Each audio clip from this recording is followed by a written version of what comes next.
साथियों नमस्कार, जय हिंद। कैसे हो आप सभी लोग? उम्मीद करता हूँ कि आप अच्छे हैं, मस्त है, स्वस्थ है।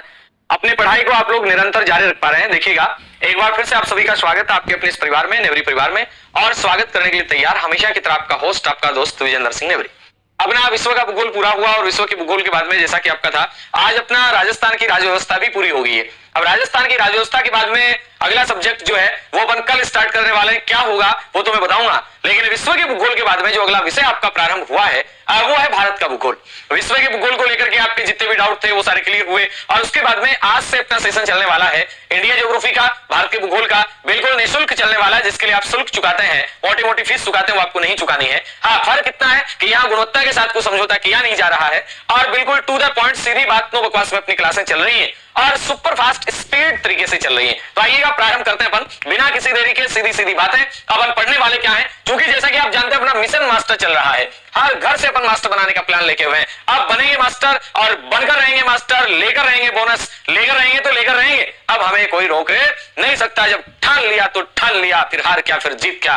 द्वंद्व कहां तक पाला जाए, युद्ध कहां तक टाला जाए, तू भी है राणा का वंशज, फेंक जहां तक भाला जाए, जहां तक भाला जाए। चलिएगा करते हैं प्रारंभ आज के अपने इस सेशन को। हाँ जी, बिल्कुल आपका अंतर से प्रणाम स्वीकार है। अपन भारत का भूगोल पढ़ने वाले हैं। भारत के भूगोल की पहली क्लास है। क्या होगा पहली क्लास में? केवल सामान्य परिचय की बात करेंगे, सीमाओं की बात करेंगे, किस प्रकार से ये सामान्य परिचय आगे बढ़ता हुआ चलेगा, इसको लेकर के अपन बातें करने वाले हैं। तो आइएगा प्रारंभ करते हैं आज के अपने सेशन को। साथियों देखिएगा, सबसे पहली बात आपको एक बात जो याद रखनी है, सीधा सीधा, चूंकि भारत के भूगोल के अपने पास पड़ी हुई है पीपीटी, तो अपन चाहते हैं कि कम समय में आपके पास अधिक चली जाए। भाई पॉलिटी वगैरह तो जैसे पहले सामान्य मेरा सब्जेक्ट नहीं, लेकिन फिर भी आप लोगों तक मैं पहुंचा रहा हूं। लेकिन भूगोल तो है, तो इसका तो माल मसाला तैयार पड़ा ही है, ये आप तक पहुंचाना है। देखिएगा, मैं बताऊं सीधा सीधा, पृथ्वी का प्रतिरूप आप कह सकते हैं कि क्या होता है। आप कहते हैं ग्लोब होता है। पृथ्वी का प्रतिरूप क्या होता है, तो आप कहेंगे सर ग्लोब होता है। मैं ग्लोब से सीधा सीधा आपको यहां ले चलता हूं। ये आप क्या देख पा रहे हैं? गोला देख पा रहे हैं, गोला देख पा रहे हैं ना। अब ये गोला है तो ये क्या है, तो आप कहेंगे सर ये पृथ्वी है। और इसी पृथ्वी को आप क्या कह सकते हैं? भू कह सकते हैं। सर कह सकते हैं, क्यों नहीं कह सकते? और जब इस गोले के यानी इस भू के बीचों बीच से एक रेखा गुजार दी जाए तो इसे आप क्या कहेंगे? इसे हम सर भूमध्य रेखा कहेंगे। गोला था, गोले के बीच से निकाली कौन सी रेखा, तो गोले को अपन क्या करें? भू कह रहे हैं ना, और भू के मध्य से निकाल दी तो रेखा कौन सी होगी? भूमध्य।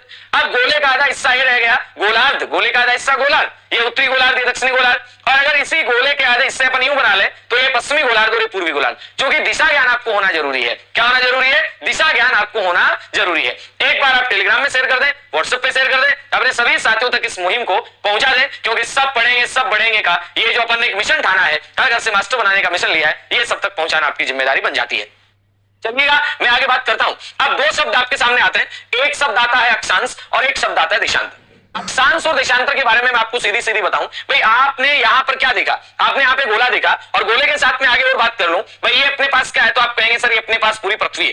और इस पृथ्वी पे सर आप क्या देखते हैं? आप देखते हैं सर पृथ्वी के ऊपर ऐसी रेखाएं होती हैं। सर बिल्कुल ऐसी रेखाएं होती हैं। ऐसी रेखाओं के साथ में अगर मैं बात करूंगा, सर रेखाएं तो और भी होती हैं। बिल्कुल, मैंने कब मना किया है? रेखाएं और भी होती हैं। ये वाली जो रेखाएं आप देख पा रहे हैं, इन रेखाओं को आप क्या कहेंगे? तो आप कहेंगे इन रेखाओं को अक्षांश रेखाएं। ये अक्षांश रेखाएं, तो सर देशांतर रेखाएं कौन सी होती है? चलिए मैं बताता हूं कि देशांतर जो रेखाएं हैं वो कौन सी होती हैं। ऐसे आपने देखा होगा मानचित्र, ग्लोब जब भी आप देखते हैं तो इस प्रकार आप एक रेखाओं का जाल देखते हैं, इस प्रकार आप रेखाएं देखते हैं। याद रखिएगा साथियों, अगर मैं आपसे पूछूं कि ये जो खड़ी रेखाएं हैं इन्हें आप क्या कहते हैं? देशांतर। मैं सीधी सीधी देसी भाषा में बता दूं, ऐसे अक्षांश रेखा है, ये कैसी रेखा है? यानी जो आडी रेखाएं खींची जा रही हैं ये अक्षांश रेखाएं हैं। सीधा तरीका बता देता हूं मैं। और बात जब देशांतर रेखाओं की आती है तो याद रखिएगा साथियों, देशांतर रेखाएं ये कैसी रेखाएं हैं? तो आप कहेंगे सर ये खड़ी रेखाएं हैं। अब मैंने आपसे ये पूछा कि ये अपना ग्लोब है अपने पास और अपन ने कहा सर ये रेखाएं यहां पे हैं, बिल्कुल सही बात है। और बीचों बीच अपन ने क्या खींच दिया? एक भूमध्य रेखा खींच दी। इसके इधर जो भी अक्षांश रेखा होगी ये कौन से गोलार्ध में है? तो आपका उत्तर क्या बन रहा है सर? ये उत्तरी गोलार्ध के अंदर है। और उत्तरी गोलार्ध में आने वाला, यहां आने वाला जो प्रत्येक अक्षांश होगा ये कौन सा अक्षांश होगा? भाई मैं आपसे पूछ लूं कि इस गोलार्ध में आने वाला प्रत्येक अक्षांश कौन सा अक्षांश होगा, तो आपका उत्तर आएगा सर इधर आने वाला प्रत्येक अक्षांश उत्तरी होगा। जबकि मैं यहां बात करूं, ये कौन सा गोलार्ध आप देख पा रहे हैं? ये आप दक्षिणी गोलार्ध आप देख पा रहे हैं। और दक्षिणी गोलार्ध में आने वाला प्रत्येक जो अक्षांश है ये कौन सा होगा? तो आपका उत्तर आएगा यहां आने वाला प्रत्येक अक्षांश सर ये दक्षिणी अक्षांश होगा। ये कौन सा अक्षांश होगा? दक्षिणी अक्षांश होगा। यहां आने वाला अक्षांश कौन सा होगा? उत्तरी होगा। अगर मैं इसी बात को यूं कहूं कि ये अक्षांश 0 डिग्री से चलेगा, 0 डिग्री से चलकर ये कहां तक पहुंच सकता है, तो आप कहेंगे सर ये 90 डिग्री उत्तर लास्ट जा सकता है और लास्ट कहां तक? 90 डिग्री दक्षिण में आ सकता है। यानी अक्षांश का मान कभी भी 90 डिग्री से ज्यादा नहीं होता। अक्षांश देशांतर विस्तृत टॉपिक है, अपन सामान्य परिचय के हिसाब से पढ़ रहे हैं, तो आपको यहाँ केवल ये जान लेना जरूरी है, अक्षांश कभी 90 से ऊपर नहीं होता और ना ही देशांतर होता है। अक्षांश का मान कभी भी 90 से ज्यादा नहीं जाएगा। अक्षांश या तो उत्तरी हो सकता है या अक्षांश दक्षिणी हो सकता है। अक्षांश के आगे अगर पूर्व लिखा जाए, अक्षांश के आगे अगर पश्चिम लिखा जाए, तो आप कहेंगे वो ऑप्शन ही गलत हो जाएगा। अब सुनिएगा, मैं देशांतर की यहां बात करता हूं आपके सामने। मैंने कहा सर अपनी ये पृथ्वी है और मैं सीधा सीधा यूं कहूं ऐसे, ये वाला देशांतर कौन सा होगा? इधर जो भी रेखा होगी तो कौन सी देशांतर रेखा होगी? तो आपका उत्तर बनेगा सर इधर आने वाला प्रत्येक देशांतर पूर्वी होगा और इधर आने वाला प्रत्येक देशांतर कैसा होगा? तो आपका उत्तर आएगा पश्चिमी होगा। याद रखना, देशांतर का जो मान है, ये टोटल देशांतर तो 360 होते हैं, लेकिन देशांतर अधिकतम 179 पूर्व में हो सकता है और देशांतर 179 ये पश्चिम में हो सकता है। 0 डिग्री का कोई मान होता नहीं है और 0 के ठीक बैक साइड में, भाई ये 0 है, मैंने कहा कि ये 0 है, मेरे पास अब बुक है, वो बुक के अलावा मिल ही सकता है। ये मैंने कहा कि मेरे पास एक किताब है और ये 0 डिग्री है, तो 0 डिग्री के ठीक विपरीत, अब ग्लोब तो है नहीं यहाँ पे आज, 0 डिग्री के ठीक विपरीत कौन सा है? 180 डिग्री है, जो ना ही तो पूर्व है ना ही पश्चिम है। 0 डिग्री से चले 1 डिग्री 2 डिग्री 3 डिग्री 179 पूर्व, 0 से इधर चले 179 पश्चिम, 0 के ठीक बैक साइड में 180। कुल मिला के आप याद रखिएगा, देशांतर जो रेखाएं हैं, देशांतर जो रेखाएं हैं वो 179 एक ये एक इसके पीछे टोटल 360 होती हैं। अक्षांश स्थान की स्थिति निर्धारण के काम में आता है और देशांतर समय निर्धारण के काम में आता है। ये बात आपको याद रखनी है। और एक जो अक्षांश होता है, ध्यान देना मेरी एक बात के ऊपर, मैंने कहा कि 0 डिग्री है, ये 0 डिग्री के बाद में मैंने कहा कि 1 डिग्री। अब इसके बीच में आपको याद रखना है, इसके बीच में ऐसे छोटे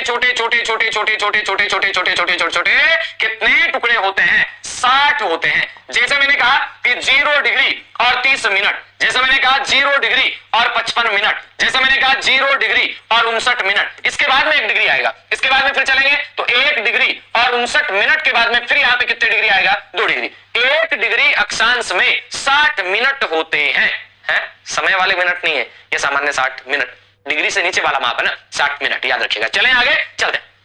एक बार सेशन को पहली बार आप विजिट कर रहे हैं तो चैनल को सब्सक्राइब कर लेना, सेशन को लाइक कर दें, अपने सभी साथियों तक शेयर कर दें, क्योंकि अपन ने चलाया है मिशन मास्टर। चलिए मैं आगे बढ़ता हूं, आपको बताता हूं सीधी सी बात, अक्षांश हमेशा किधर आएगा? उत्तर या दक्षिण में आएगा, नॉर्थ या साउथ में आएगा। क्यों आएगा मैंने वजह बताई आपको। अधिकतम मान कितना हो सकता है? 90 डिग्री। देशांतर हमेशा पूर्व में या पश्चिम में आएगा और देशांतर का अधिकतम जो मान है ये 180 डिग्री हो सकता है, लेकिन पूर्व के अंदर कितने हो सकते हैं? 179 हो सकते हैं। पश्चिम में कितने हो सकते हैं? 179 हो सकते हैं। 0 डिग्री की कोई दिशा नहीं होती और 180 डिग्री की कोई दिशा नहीं होती। इनके आगे पूर्व पश्चिम आप कुछ भी नहीं लगा पाएंगे। चलें आगे चलते हैं। आगे देखिएगा, मैं एक बात बताता हूं आपको, ये अपने इंडिया की स्थिति के बारे में आपको जानना है। ये पूरा का पूरा भाई साहब क्या है? तो आप कहेंगे अपने पास ग्लोब है। ये पूरा का पूरा क्या अपने पास ग्लोब है? हमने देखा ना। अब ध्यान देना, इधर से मैंने जैसे ये 0 डिग्री खींच दी, इधर कौन सा है? पूर्वी गोलार्ध और इधर कौन सा है? पश्चिमी गोलार्ध। ये मैंने 0 डिग्री खींच दी, इधर कौन सा है? उत्तरी गोलार्ध और इधर कौन सा है? दक्षिणी गोलार्ध। अब ध्यान देना मेरी बात के ऊपर, मैं आपसे पूछूं कि यहां पे इंडिया देख पा रहे हैं विश्व के मानचित्र में, इंडिया कौन से गोलार्ध में है? गोले का हिस्सा गोलार्ध है। 0 डिग्री के ऊपर उत्तरी गोलार्ध, नीचे दक्षिणी गोलार्ध, इधर पूर्वी गोलार्ध, इधर पश्चिमी गोलार्ध। अब मैं आपसे पूछूं कि इंडिया कौन से गोलार्ध में? उत्तर पूर्वी गोलार्ध में। भाई इंडिया देखिएगा, इसके हिसाब से उत्तरी गोलार्ध में और इसके हिसाब से पूर्वी गोलार्ध में। तो इंडिया की स्थिति अगर आपसे पूछी जाए कौन से गोलार्ध में, तो आप हंसते हंसते बता देंगे उत्तर पूर्वी गोलार्ध में। चलो ठीक बात है। अब मेरी एक बात सुनना और मुझे बताना, मैं आपसे यूं पूछूं, इंडिया में अक्षांश है, वो उत्तरी अक्षांश आने चाहिए या दक्षिणी अक्षांश आने चाहिए? सोच के बताओ। उत्तरी अक्षांश आने चाहिए, क्योंकि इंडिया कौन से गोलार्ध में है? उत्तरी गोलार्ध में है। इंडिया में देशांतर कौन से आने चाहिए? पूर्वी आने चाहिए। क्यों? क्योंकि इंडिया पूर्वी गोलार्ध के अंदर है। तो याद रखना, इंडिया में अक्षांश कभी भी दक्षिण नहीं आएगा। चलें आगे चलते हैं। अब देखना मेरी बात। नमस्ते नमस्ते भाई महेंद्र पवार जी, नमस्ते विजेंद्र सर जी, नमस्ते, आपका नमस्ते स्वीकार है। चलें आगे चलते हैं। आगे देखिएगा, मैं बताऊं, अगर स्थिति विस्तार की अपन बात करते हैं, आगे आ ही जाएगा। हाँ, ये आप देखिएगा, ये सीधा सीधा सा आपके सामने एक पूरे वैश्विक पटल के ऊपर आपको इंडिया का मैप दिखा। मैं अपने भारत की स्थिति यहाँ पे देख पा रहे हैं, सब देख पा रहे हैं। ये क्या देख पा रहे हैं आप? सर ये हम देख पा रहे हैं 0 डिग्री रेखा, बिल्कुल भूमध्य रेखा। इसके उत्तर में कौन सा गोलार्ध है? उत्तरी गोलार्ध है। ये 0 डिग्री कौन सी रेखा है? ग्रीनविच रेखा। इसके इधर कौन सा गोलार्ध है? पूर्वी। अब 0 डिग्री के बाद में, अब मैंने क्या कहा था? उत्तरी गोलार्ध में प्रत्येक अक्षांश उत्तरी अक्षांश होगा। इसका कॉमर्स बैकग्राउंड उनके लिए थोड़ा सा क्या समस्या हो जाती है, तो मैं बिल्कुल इजी लैंग्वेज में आपको बता दूं क्या है ना। हाँ चलिएगा, अब में बात आती है कि भारत का जो अक्षांश विस्तार है ये कहां से लेकर के कहां तक है, ये मैं आपको बता दूं। याद रखिएगा, जैसा कि इसमें थोड़ा कट रहा है मैं सीधा सीधा बता दूं। यानी 0 डिग्री, ये कितनी डिग्री है सर, 0 डिग्री। और 0 डिग्री के बाद में आपको पता है अब यहाँ पे 1 डिग्री 2 डिग्री 3 डिग्री ऐसे 8 डिग्री आ गई। अब 8 के बाद में 9 डिग्री तक पहुंचेंगे, भाई 8 से लेकर 9 तक अपन पहुंचेंगे तो आप क्या देखेंगे, 8 से लेकर 9 तक आप पहुंचेंगे 8 degree 1 minute, 8 degree 2 minute, 8 degree 3 minute, 8 degree 4 minute, 1 degree में 60 बता गया था ना भाई। यहां जाते जाते आप पाएंगे 8 डिग्री 4 मिनट। अब मुझे आप बताइएगा कि यहां उत्तरी अक्षांश आना चाहिए या दक्षिणी अक्षांश आना चाहिए, यहां पे उत्तरी आना चाहिए। क्यों? क्योंकि इंडिया कौन से गोलार्ध में है, उत्तरी गोलार्ध में है। तो यहाँ पे 8 डिग्री 4 मिनट उत्तरी अक्षांश से लेकर के और कहां तक है इंडिया का विस्तार, तो आपका उत्तर आएगा सर 37 डिग्री और 6 मिनट उत्तरी अक्षांश तक। यानी आपसे भारत का अक्षांश विस्तार अगर कोई पूछे तो आप क्या बताएंगे, 8 डिग्री 4 मिनट से 37 डिग्री 6 मिनट। बोलिएगा मेरे साथ साथ कि राजस्थान का, ध्यान देना, राजस्थान का नहीं पूछ रहा 23 डिग्री 3 मिनट से 30 डिग्री 12 मिनट, ये राजस्थान का है। लेकिन मैं भारत का पूछ रहा हूं 8 डिग्री 4 मिनट से 37 डिग्री 6 मिनट, 8 डिग्री 4 मिनट से 37 डिग्री 6 मिनट। सर भारत की जनसंख्या कितनी थी, अरे बताया था ना 1,21,08,54,977। इसके अकॉर्डिंग 2011 के अकॉर्डिंग था सर। राजधानी की कितनी थी, 685 4 84 37, 685 4 84 37, 685 4 84 37। ये कहां की थी, ये राजस्थान की थी। सर राजस्थान में मैग्नीज कहां होता है, सर क्या बात कर रहे हो, आप कहां चले गए। मैग्नीज बांसवाड़ा में होता है। बांसवाड़ा में कहां पे सर, लीलवाणी, काला कुआ, गाटिया, कांसड़ा, इटावा, सागवा, तिमामोरी आदि आदि में होता है। सर अबरक कहां पे होता है, भीलवाड़ा में होता है। दांता, गुणास, टूंका, बनेड़ी, फेलिया, सेंद्रिया, रतनगाबा, चापदी, बानकिया, बंजारी, गोकुलपुरा, यहाँ पे क्या होता है, तो सर आप कहेंगे अबरक होता है। सर तांबा कहां पे होता है, सर तांबा झुंझुनू की खेतड़ी में होता है। केतड़ी है, कोलिया है, मंदा है, पपरना है, अकवाली है, बबाई है, चांदमारी, यहाँ पे क्या होता है सर, यहाँ पे तांबा होता है। सर लोहा कहां पे होता है, लोहा सर मोरी जवानोला के अंदर होता है, जयपुर के अंदर है। टोडा, चिपलाटा, थाई बनिया का बास, बागवास, तातेरी लोहा होता है। मैं कहता हूं याद हो सकती हैं चीजें कब, करत करत अभ्यास ते जड़मती होत सुजान, रसरी आवत जातते सिल पर पड़त निशान। ये जो जड़मती है ना, जड़मती धीरे धीरे कुछ आंशिक हद तक सुजान हो पाया है, पूरा सुजान तो जिंदा रहेगा आदमी तब तक नहीं बन पाएगा। मैंने कहा करत करत अभ्यास ते जड़मती होत सुजान, रसरी आवत जातते सिल पर पड़त निशान। तो निशान तो पड़ जाएंगे, क्यों नहीं पड़ेंगे, आप तो बस लगे रहिएगा। जब तक तोड़ेंगे नहीं तब तक छोड़ेंगे नहीं, क्या समझाता नहीं लौटेंगे तब, जब तक तोड़ेंगे नहीं तब तक छोड़ेंगे नहीं। 8 डिग्री 4 मिनट से लेकर के 37 डिग्री 6 मिनट तक है ये भारत का अक्षांश विस्तार है। जबकि बात आती है देशांतर विस्तार की, याद रखिएगा साथियों, देशांतर विस्तार 68 डिग्री 7 मिनट। ध्यान देना मैं क्या कह रहा हूं, 68 डिग्री 7 मिनट पूर्वी देशांतर से, 68 डिग्री 7 मिनट पूर्वी देशांतर से कहां तक आता है, तो याद रखिएगा 97 डिग्री 25 मिनट पूर्वी देशांतर तक। यानी भारत का अक्षांश विस्तार कितना है, 68 डिग्री 7 मिनट से 97 डिग्री 25 मिनट तक है। भारत का अक्षांश कितना है, 8 डिग्री 4 मिनट से 37 डिग्री 6 मिनट है। ये आपको ध्यान देना है। अब मैं आपसे पूछूं कि भारत कितने डिग्री अक्षांश में फैला हुआ है, तो आप कह देंगे 37 6 में से 8 4 घटा दो, भारत का जो अक्षांश विस्तार है वो लगभग 29 डिग्री 2 मिनट है। भारत का अक्षांश विस्तार कितना है, 29 डिग्री 2 मिनट है। चलें आगे चलते हैं। हाँ जी बहुत बढ़िया। ये रामायण का पाठ अपने लिए तो यही है भाई साहब, रामायण का पाठ कर रहे होगे और आपने तो ही रामायण को पाठ है।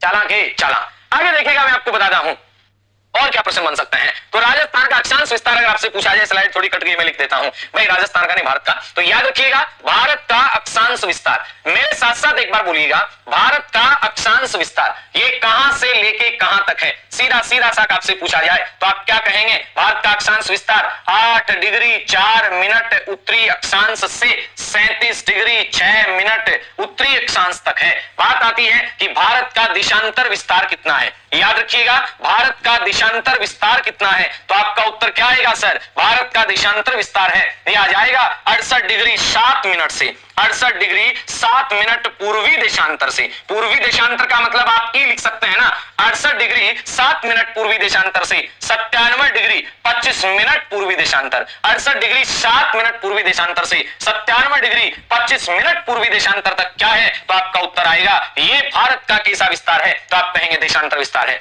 भारत के अक्षांश विस्तार की बात करते हैं 8 डिग्री 4 मिनट उत्तरी अक्षांश से कहां तक है, तो आप कहेंगे सर 37 डिग्री 6 मिनट उत्तरी अक्षांश तक है। भारत का अक्षांश विस्तार कितना, 8 डिग्री 4 मिनट 37 डिग्री 6 तक। देशांतर कितना, 68 7 से 97 25। अगर आपसे पूछा जाए देशांतर विस्तार डिग्री में कितना है, आपको 97 डिग्री और 25 मिनट में से क्या घटाना है, 68 डिग्री और 7 मिनट घटाना है। 25 में से 7 के कितने बच गए सर, 18, और ये कितने बच गए, 29। यानी राजस्थान का, राजस्थानी नाम आता है, पता नहीं क्यों आता है। भारत का देशांतर विस्तार कितना है, 29 डिग्री और 18 मिनट के अंदर है, फैला हुआ। जबकि अक्षांश की बात करते हैं, इस 37 में से ये निकालेंगे तो 29 डिग्री और 2 मिनट आ जाएगा। अब मैं आपसे पूछूं कि भारत का अक्षांश विस्तार ज्यादा है या देशांतर विस्तार ज्यादा है, तो आपका उत्तर क्या बनेगा, अक्षांश। गुरुजी एक बार विजय तेरी सुना दो विजय तेरी। धरा हिला गगन गूंजा नदी बहा पवन चला ज्योति सी जल जला, विजय तेरी भुजा भुजा फड़क फड़क रक्त में धड़क धड़क धनुष उठा प्रहार कर सबसे पहला वार कर, विजय तेरी ना रुकेगा तू कभी ना थकेगा तू कभी, कर सफत अग्निपथ अग्निपथ अग्निपथ। चलिएगा अग्निपथ के ऊपर बढ़ते हैं, चलिएगा याद रखिएगा अग्निपथ है ये कांटों भरा सफर है जो अगर तय कर लोगे तो फूलों भरी सेज पर सो पाओगे। चलिएगा आगे बढ़ते हैं और बातों को आगे बढ़ाते हैं। मैं आपसे सीधा पूछ लूं कि भारत का मैंने पूछा यूं, ये मैं कह रहा हूं, ध्यान दीजिएगा मेरी बात के ऊपर। मैंने भारत का दक्षिणी विस्तार बना दिया और दक्षिण के बाद में मैं भारत के उत्तर की ओर चलता हूं। याद रखिएगा भारत का उत्तर चलो पूरा मिटा के थोड़ा सा मोटा बनाते हैं। याद रखिएगा साथियों, ये भारत का कौन सा है, तो आप कहेंगे सर ये भारत का दक्षिण वाला विस्तार है, और भारत के दक्षिण के बाद में अगर मैं बात करता हूं तो ये भारत का उत्तर वाला है। सर जी किन्ना सोना बनाया जी करे तुझे वेखता रवा, ऐसे ही है क्या। चलिएगा किन्ना सोना बनाया जी करे तुझे, क्या बात हो गया मेरे शेर। याद रखिएगा ये भारत का मैंने बनाया है। भारत की उत्तर से दक्षिण पूछी जा सकती है, भारत की पूर्व से पश्चिम पूछी जा सकती है। अगर ये पूछा जाए कि सर भारत इंद्राकुल है कहां पे, मैं कहूंगा इंद्राकुल लद्दाख के अंदर है। इंद्राकुल कहां पे है, लद्दाख के अंदर। इसके बाद पहले जम्मू में था, अब जम्मू है नहीं, लद्दाख है यहाँ पे। याद रखिएगा इंद्राकुल लद्दाख में है। तो भारत की मुख्य भूमिका यहाँ पे दक्षिणी बिंदु आता है जिसका नाम आता है कन्याकुमारी। कन्याकुमारी है, कहां पे है कन्याकुमारी, तो याद रखिएगा तमिलनाडु में है। कौन से लाडू में, तमिलनाडु में। याद रखिएगा सबसे पूर्वी बिंदु की बात आती है तो वालांगू आ जाएगा। वालांगू कौन से क्षेत्र में पड़ता है, ये किवितु क्षेत्र में पड़ता है, ये किविथु क्षेत्र में पड़ता है अरुणाचल प्रदेश के अंदर। और बात करते हैं सबसे पश्चिम में, याद रखिएगा गौर माता का क्षेत्र है, गोहर माता का क्षेत्र है कहां पे सर, ये गोहर माता का जो क्षेत्र है ये सरक्रिक नाम का ये पूरा का पूरा एक बेल्ट आता है, कहां पे सर, तो आप कहेंगे गुजरात के अंदर।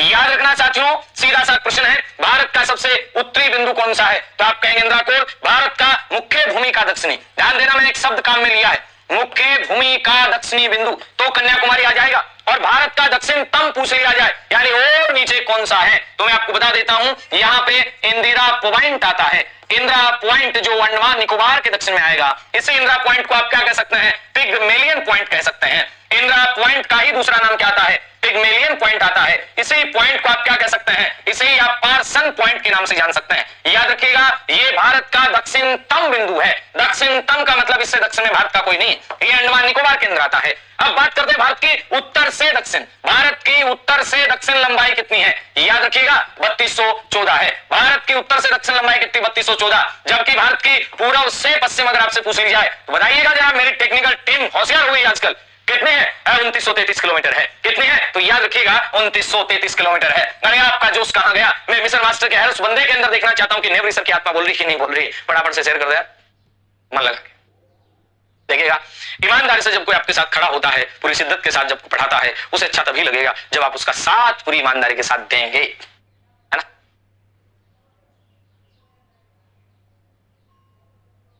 बिल्कुल जी यादव साहब आपका जियारत हो गया, आपका बहुत बहुत बधाइयां।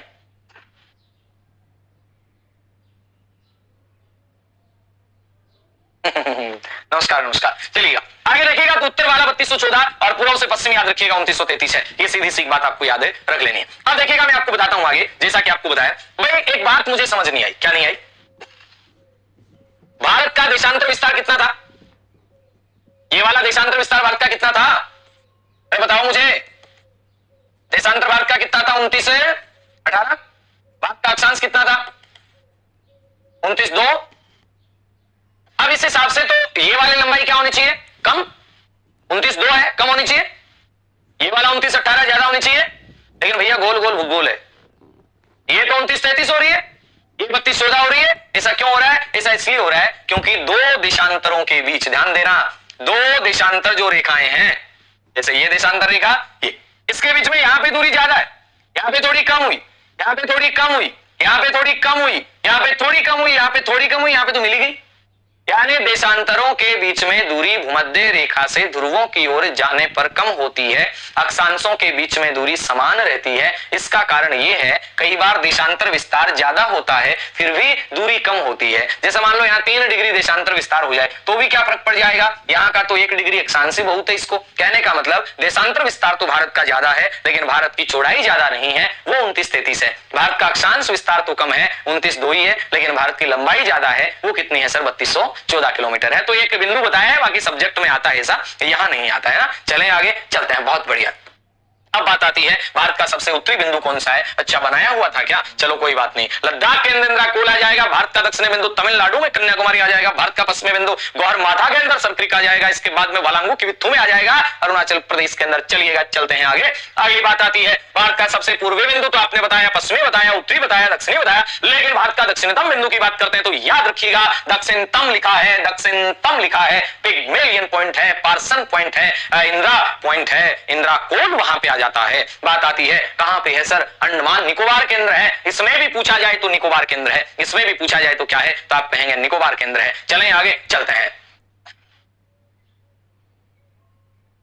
चलिएगा। इसके बाद बात आती है भारत का दक्षिणी बिंदु कौन से राज्य में, तो आपका उत्तर आएगा भारत का दक्षिणी बिंदु कौन से राज्य में है, तो आप कहेंगे सर तमिलनाडु केंद्र है, आंध्र प्रदेश में है, केरल में है, कर्नाटक में है, तो आप कहेंगे सर तमिलनाडु में है। लेकिन अगर आपसे तमिलनाडु के साथ में एक ऑप्शन और दे दिया जाए, अंडमान निकोबार दे दिया जाए और कहा जाए दक्षिणतम बिंदु कहां पे, तो अंडमान निकोबार आ जाएगा। सीधी सी बात है। अब प्रश्न बता के भी आपको बताई दिया है, अब तो किसी बात का कोई आपको अंतर रही नहीं जाना चाहिए। आगे देखिएगा, आगे बात आती है भारत के नामकरण को लेकर के अपन चर्चा करें। साथियों ध्यान देना, आज बात बनती है कि भारतीय संविधान जो है यहां पे भारत का नाम क्या मिलता है, तो आपका उत्तर मिलेगा भारत के संविधान में भारत कहते हैं, भारत के संविधान में इंडिया कहते हैं। India that is Bharat, India that is Bharat, India जो कि भारत है, याद रखना है दोनों ही नाम संविधान में मिलते हैं। इंडिया भी मिलता है, भारत भी मिलता है, हिंदुस्तान नहीं मिलता है, हिंदुस्तान नहीं मिलता है, याद रखिएगा। तो याद करते हैं अपन, प्राचीन काल में भारत को आर्यावर्त के नाम से जानते थे, अजयनाभ वर्ष के नाम से जानते थे, जम्बू वर्ष के नाम से जानते थे, नाभि वर्ष के नाम से जानते थे, हिम वर्ष के नाम से जानते थे। किसे, अपने इंडिया को। बात करते हैं कि भारत का नाम भारत क्यों पड़ा, राजा भरत के आधार पर भारत का नाम भारत पड़ता है। बात करते हैं इंडिया यूनानियों द्वारा प्रदत्त है। सिंधु नदी के बारे में बात आती है तो इसी को क्या कहा जाता है, आप कहेंगे इंडस नदी कहा जाता है। हिंदुस्तान की बात आती है, ईरानी लोगों द्वारा नाम दिया जाता है, जो सिंधु नदी थी उसे सैकु है कहा, हिंदू हिंदू कहा, हिंदू नदी कहा, हिंदू नदी से हिंदुस्तान नाम पड़ गया। हिंदू नदी से क्या नाम पड़ गया, हिंदुस्तान। तो हिंदुस्तान नाम ईरानियों की देन है, इंडिया नाम यूनानियों की देन है। याद रखिएगा, भारत नाम राजा भरत के आधार पर रखा गया। बाकी आर्यावर्त भी कहते हैं, अजनाभ वर्ष कहते हैं, जम्बू वर्ष कहते हैं, नाभि वर्ष कहते हैं और हिम वर्ष के नाम से भी भारत को जाना जाता है।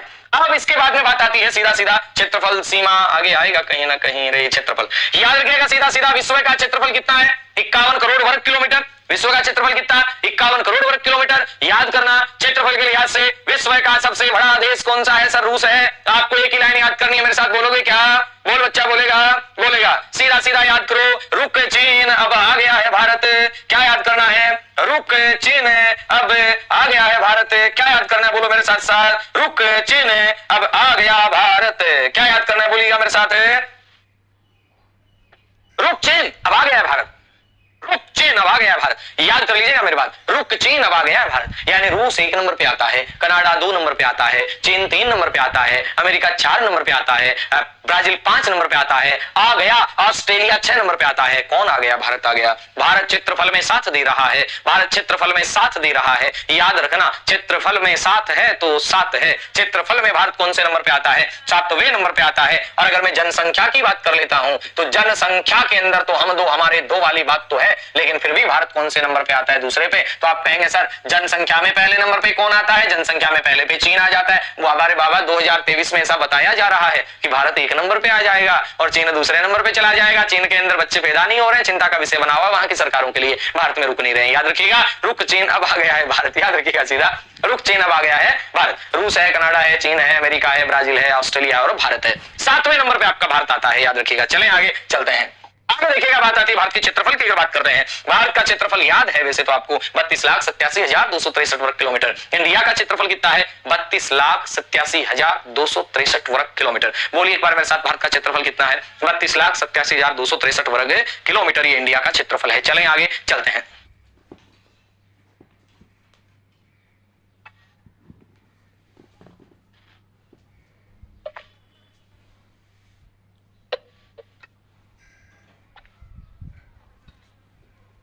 बहुत बढ़िया, बहुत बढ़िया। सभी साथी शानदार सहयोग दे रहे हैं, बराबर। लाइक ही कम कर रहे हैं, बाकी तो कोई दिक्कत नहीं है।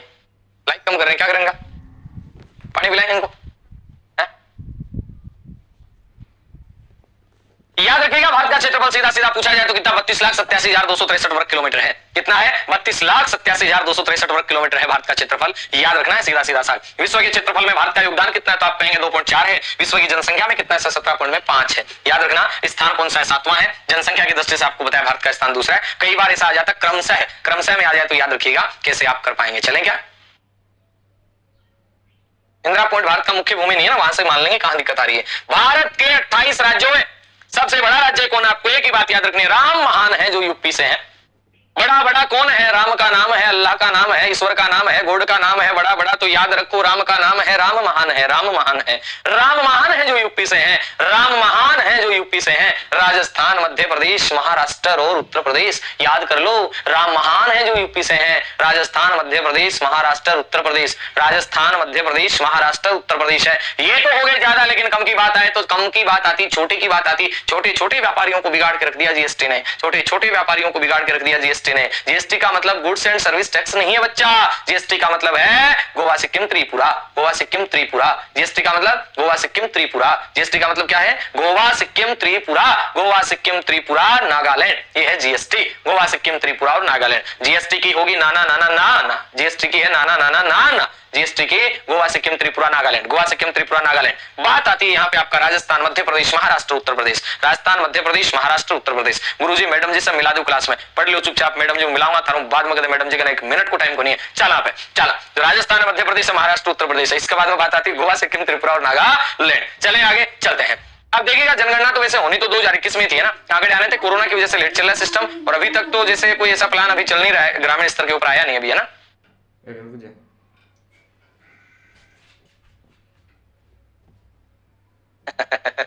चलिएगा आगे चलते हैं, है ना।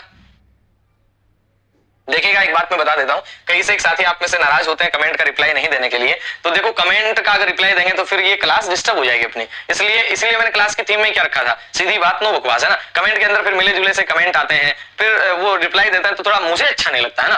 तो अपना तो सीधा काम क्या है? अपना तो सीधा काम ही सीधी क्लास, सीधी बात, नो बकवास, है ना। अब देखिएगा, केंद्र शासित प्रदेशों में अगर बात करें तो सीधा सीधा देखो कैसे फटाक से याद करवा दूंगा। बड़ा बड़ा लैला लैला लद्दाख आ गया तो छोटा छोटा लैला लैला लक्षद्वीप आ गया। बड़ा बड़ा लैला लैला लद्दाख आ गया तो छोटा छोटा लैला लैला लक्षद्वीप आ गया। बड़े में जय जम्मू कश्मीर है तो छोटे में चाहे चंडीगढ़ है। बड़े में जय जम्मू कश्मीर है तो छोटे में चाहे चंडीगढ़ है। बड़े के अंदर अंडमान है तो छोटे में पंडमान है, पांडिचेरी है। बड़े में अंडमान है तो छोटे में पंडमान है, याद रखिएगा पांडिचेरी। और वही क्रम बात कर रहे हैं, दिल्ली आ गया, D for Daman, D for Dadra Nagar Haveli आ गया। केंद्र शासित प्रदेश वर्तमान में कितने हैं? तो आप याद रखिएगा, वर्तमान के अंदर केंद्र शासित प्रदेश है वो 8 हैं। वर्तमान में केंद्र शासित प्रदेश कितने हैं? आप याद रखिएगा 8 हैं। और 8 की अगर बात की जाती है कि सबसे बड़ा केंद्र शासित प्रदेश कौन सा है, तो आपका उत्तर आएगा लद्दाख। सबसे छोटा केंद्र शासित प्रदेश कौन सा है, तो लक्षद्वीप है। लद्दाख के जस्ट नीचे क्या आएगा? जम्मू कश्मीर आ जाएगा। लक्षद्वीप के जस्ट नीचे चंडीगढ़ आ जाएगा। उसके नीचे फिर अंडमान आ जाएगा, तो इधर पंडमान आ जाएगा, पांडिचेरी आ जाएगा। इसके बाद में याद रखिएगा, इधर दिल्ली आ जाएगा, इधर दमन दीव और दादरा नागर हवेली आ जाएगा। चलिएगा फिर आगे बात करते हैं। तो अपने पास क्या आता है कि तुलना करते हैं क्षेत्रफल की, याद रखिएगा। क्षेत्रफल की तुलना करेंगे, भारत पाकिस्तान से कितने गुना बड़ा है? याद रखिएगा, सीधा सीधा 4 गुना बड़ा है। कितने गुना बड़ा? 4 गुना बड़ा है। फ्रांस से कितने गुना बड़ा है भारत? 6 गुना। जर्मनी से भारत कितने गुना बड़ा है? 9 गुना। और बांग्लादेश से बात करते हैं तो भारत कितने गुना बड़ा है? याद रखिएगा 23 गुना बड़ा है। कितने गुना बड़ा है? 23 गुना बड़ा है, ये आपको याद रख लेना है। चलें आगे चलते हैं। अब देखिएगा, फिर मैं आपको एक बात बता देता हूं कि ये तो भारत के क्षेत्रफल को लेकर के आंकड़े हो गए। अब मैं सीधा सीधा चला गया, कोई बात नहीं, चला गया तो चला गया, अपन निकाल लेंगे, कहीं कोई दिक्कत वाली बात है नहीं। लोड दे लास्ट यूनिट अनसेव्ड फाइल, बिल्कुल। तो आज अपन क्षेत्रफल तक की बात करेंगे, कोई नहीं, बाकी कल की क्लास में बात करेंगे। आज एक बार तय कर पाएंगे ना, तो कल की क्लास में बात करते हैं। आज के लिए इतना काफी है। शेष बचा हुआ भारत का सामान्य परिचय अपन कल की क्लास में करेंगे। आज के लिए इतना काफी, मिलते हैं जल्दी। Okay bye bye, take care, जय हिंद, जय भारत। ये शायद सेव होगी नहीं, कल मिलते हैं ना, ये बीच में गड़बड़ कर गया इसने।